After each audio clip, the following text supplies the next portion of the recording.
Hey Heart family, today we're going to do a little work of art.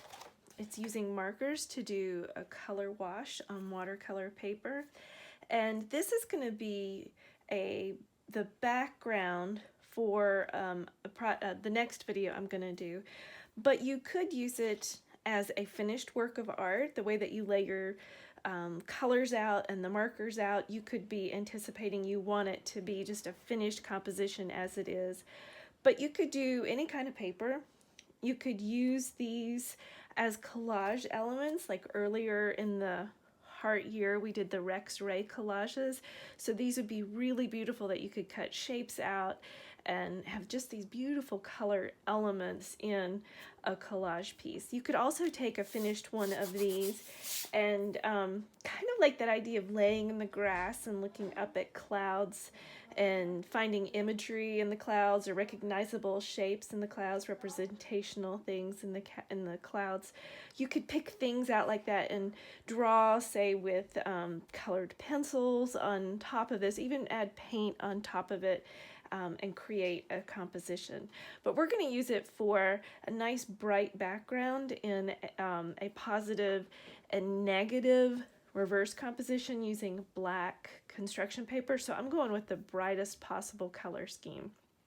Since I want to do bright, brilliant color combinations, I've pulled out the color wheel just to remind me relationships that colors have with one another. And so just in review, we have yellow, blue, and red equally spaced on the color wheel. Those are the primary colors.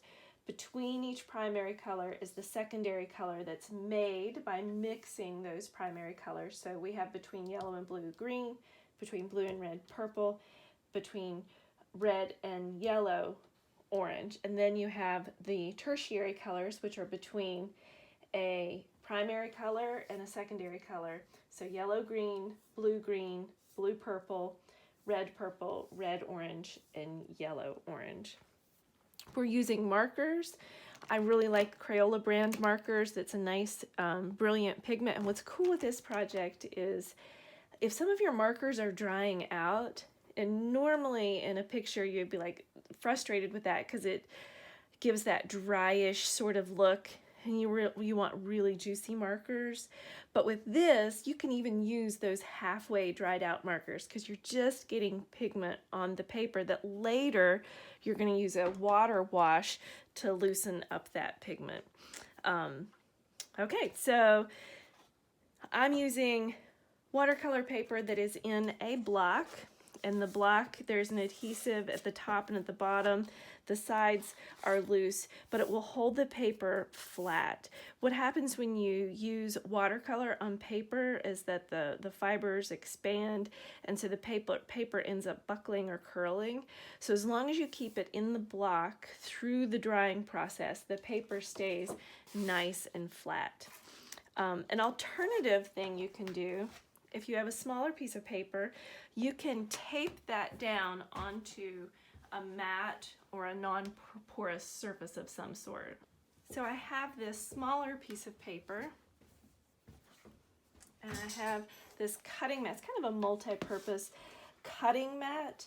On the back side, when I use Sculpey, I'll use it on that side. On this side, I'm going to tape this down.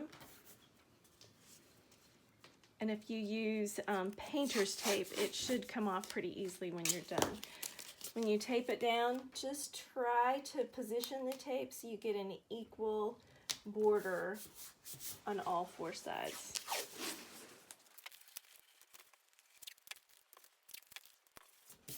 Okay, so this surface is ready for us to use, but I'm going to start on the larger watercolor block.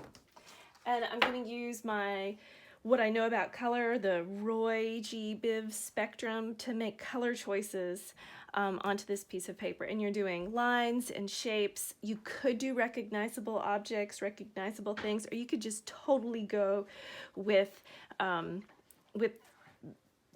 non-objective shapes, things that just you like. And you can work pretty quickly.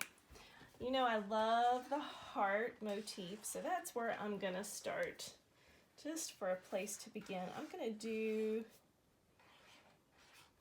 this. So I'm thinking, okay, I have a swath of purple going through my picture. So this color kind of falls here on the color wheel. So you can see any blues would look good with this, and any of the reds would look good with this. Or that would look good next to it. So I'm gonna go with purple on the inside.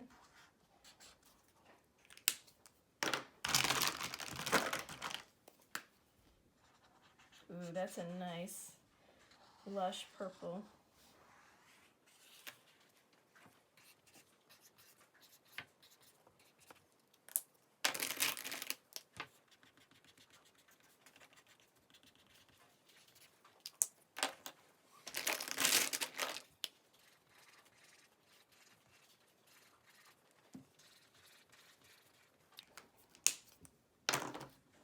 So now I've done the purples, the blues or the reds will go beside that.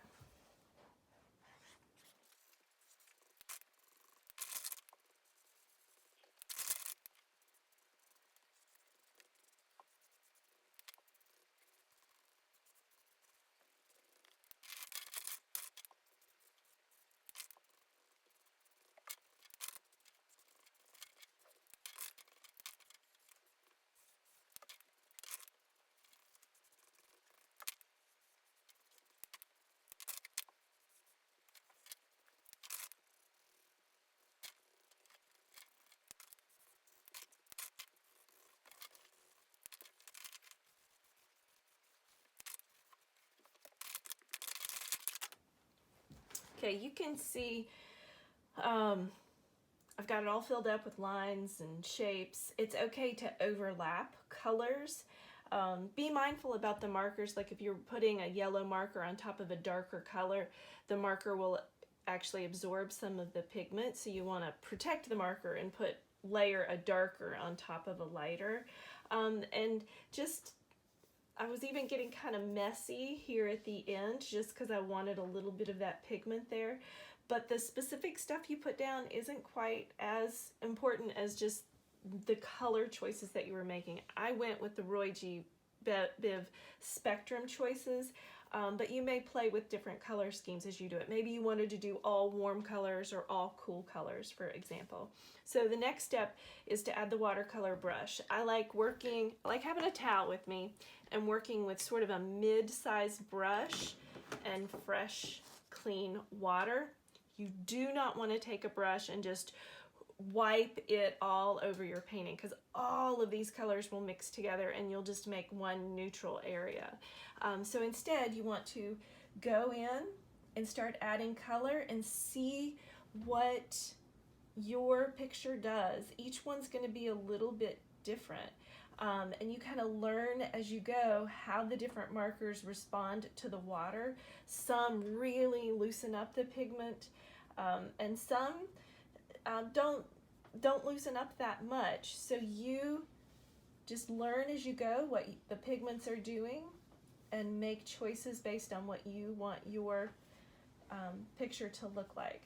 Be mindful, my brush is picking up the pigment as I go along. So if I work right here with this purple, and then I go over here into the yellow, or near that yellow, you can see the purple is on my brush. It's going to mix with this green and this yellow, the yellow that's right there, which isn't necessarily a bad thing but when they mix, like this is going to make a grayish. If it were to hit the yellow, it would make sort of a brownish color. So it depends on if you want that or not.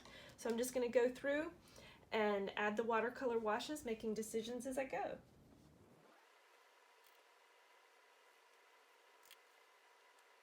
This is a good spot here for me to remind you of one of our little tricks that we have with watercolors, which is the vacuum trick. So there's a lot of water sitting on the paper, and it just can be problematic if you leave that big puddle on your picture. So to vacuum, you squeeze all the water out of your brush. I have a little towel here, I could even wipe it, and then I take that brush and hopefully you'll be able to see how it vacuums it up. Keep in mind, as I do this, it can fix a mistake, but it also is vacuuming up the pigment that you put down, and you risk an area starting to look overworked if you do this too much. I kind of like that effect. So I'm going to continue.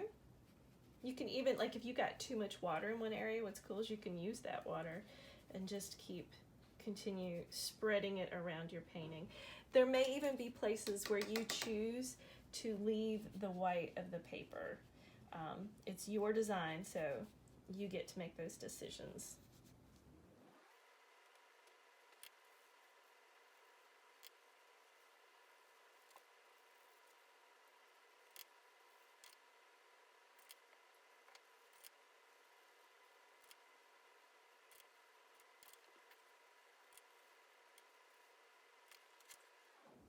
Okay, I've got a wash over the whole thing. One thing you don't want to do is take your markers and work on top of the wet paper because it could ruin the markers. But while it is still wet, a couple of things you can do. If I want to pick up some ink, some pigment, and maybe transport it, like if I paint here, it's going to pick up the ink and or the pigment rather, and move it to other areas of my painting. There you can see that.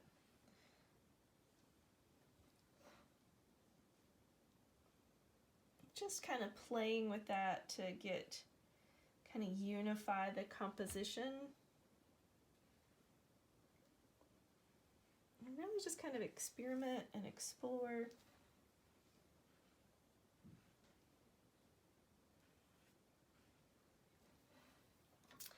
So the last thing that you can do while it is still wet, if you want to, with restraint, sprinkle some salt onto your composition.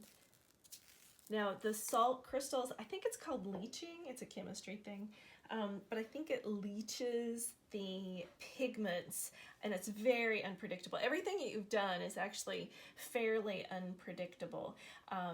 So as it dries, you'll kind of see it changing, and it could look very different actually when it's completely dry. So I want to show you another approach, the small one that I did. So this time I'm going to, instead of going with Roy G. Biv, I'm going to go with complementary colors. So looking at the color wheel, complementary colors are the colors that are across from each other on the color wheel. So they are as far as you can get around the color wheel. And just a little thing, I want you to notice that all of the complementary, or the three main complementary color pairs are orange and blue, red and green, yellow and purple.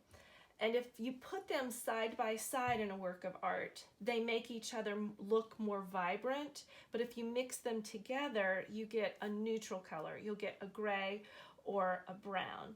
And I just love this part of it. So if you take yellow and you add purple to it, what purple is made of is blue and red.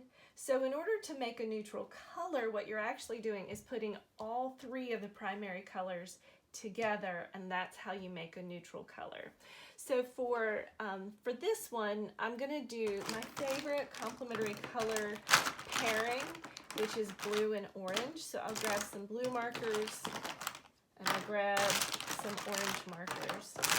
And let's just see how these two colors work in this process.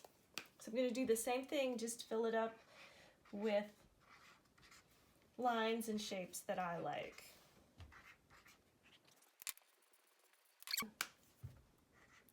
I'm going to put complementary colors beside each other.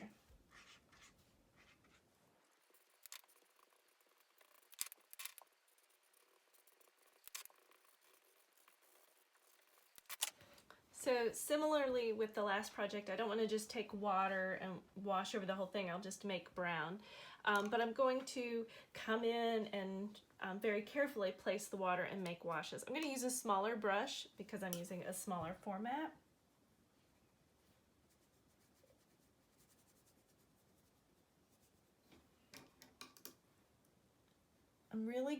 I've decided to go into the orange and just kind of carefully nudge the blue areas with water to kind of see what they do.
All right, if I were to pick up my paper, like there are big puddles of water, so the pigment would run. You can see it goes pretty quickly, being the small format, and plenty of things are wet to be affected with the salt. So one last thing before I close is I just want to show you what happens when they're dry. So I'm going to let those dry overnight before I take them off. So I made these yesterday, and the salt, when it's totally dry, you can feel it on the surface of the paper. So I'm going to rub the salt off, and for this little piece, I'm going to carefully take the tape off. This is the reveal when you tape things down. It's a very satisfying step.